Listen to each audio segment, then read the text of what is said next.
عليكم ورحمة الله وبركاته. عليكم السلام ورحمة الله وبركاته.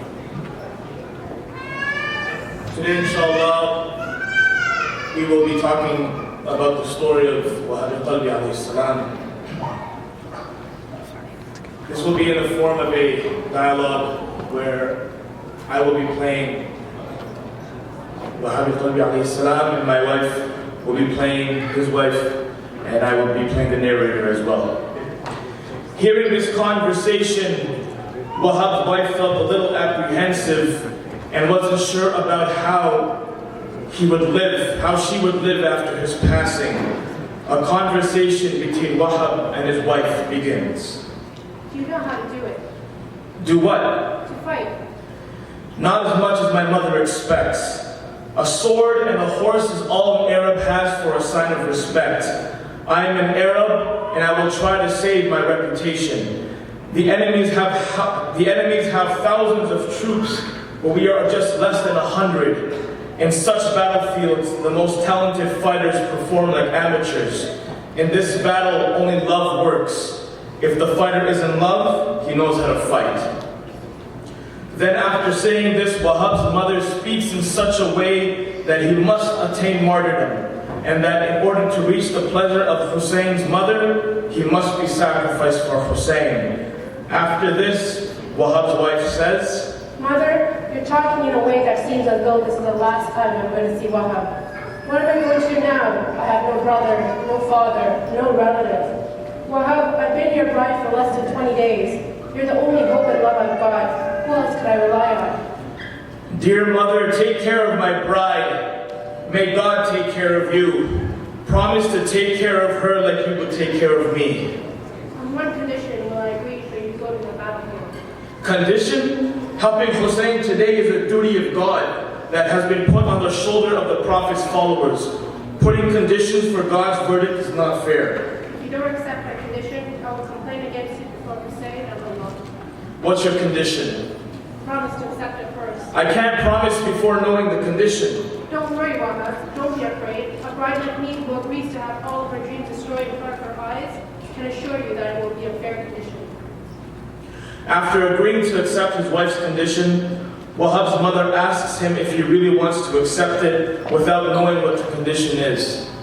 After being so worried, to that Wahab's wife replies saying, Mother, to weaken my husband's will mean that I will weak myself. Please don't be afraid. My condition does not prevent Wahab from being God's guest. Okay, I accept your condition. What is it? You should promise to give me in the hereafter what you didn't give me in this world. You should promise me to be my husband on the day of judgment. Subhanallah, what a condition. What if I go to hell? Will you still want to be my wife? Hell doors are closed for Hussein.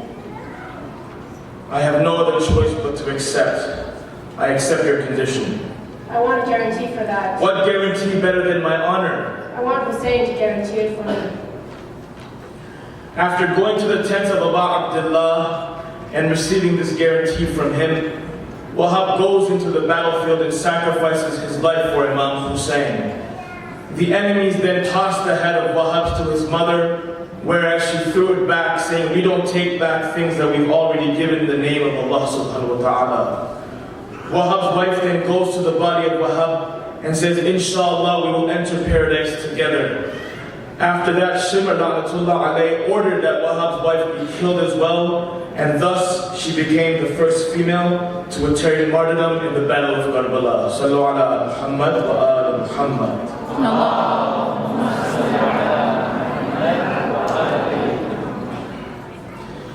From this story of Wahab alayhi salam, we learn that when it comes to sacrificing your life for what is right and for the representative of Allah subhanahu wa ta'ala, you give up everything that is near and dear to your heart. The battle of Karbala was not a battle of religion, for it was a battle of humanity. Whether you were Muslim or not, you gave up your life for the Imam. You released any worldly attachments to be at the service of your Imam. Inshallah, when the Hussein of our time arrives and the call will be made, we can only pray that we also become the Ansar, such as Wahab, and sacrifice everything in the name of the Imam, and ensuring that no evil of this world will stop us from doing so. Whether you're a Christian, whether you're a Muslim, or of any faith, when it comes to the battle, when the Imam comes, inshallah we will accept everybody, because that will be a battle of good versus evil, of justice versus injustice, and the Imam closes the door for nobody. Sallu ala Muhammad wa ala Muhammad. Allahumma salli ala Muhammad wa ali. Inshallah, in the short time that we have, I have a small poem to recite, which talks about how we need the Imam today, and that living life without the Imam will be extremely difficult. Sallu ala Muhammad wa ala Muhammad.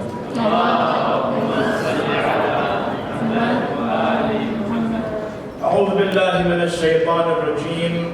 بسم الله الرحمن الرحيم. My Lord, help me fight the evils of this world within.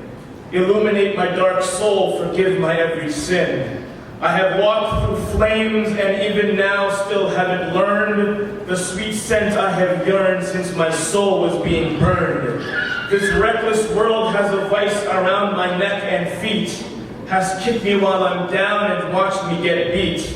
Temptation has blocked me to reach my destination. I feel hopeless, I can't stop this aggravation. I trip, I fall, I crack, I break, I crash, I stumble. Every hit for a moment makes me humble.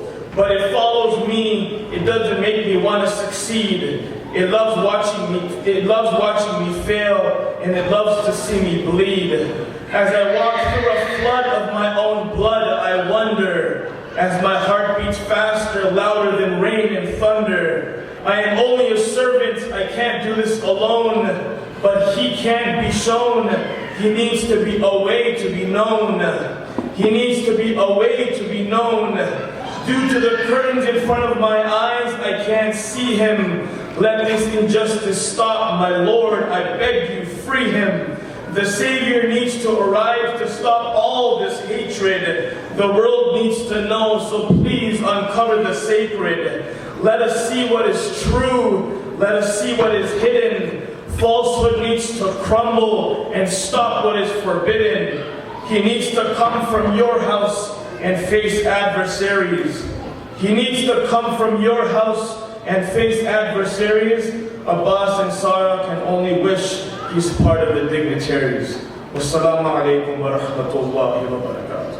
Allahumma salli ala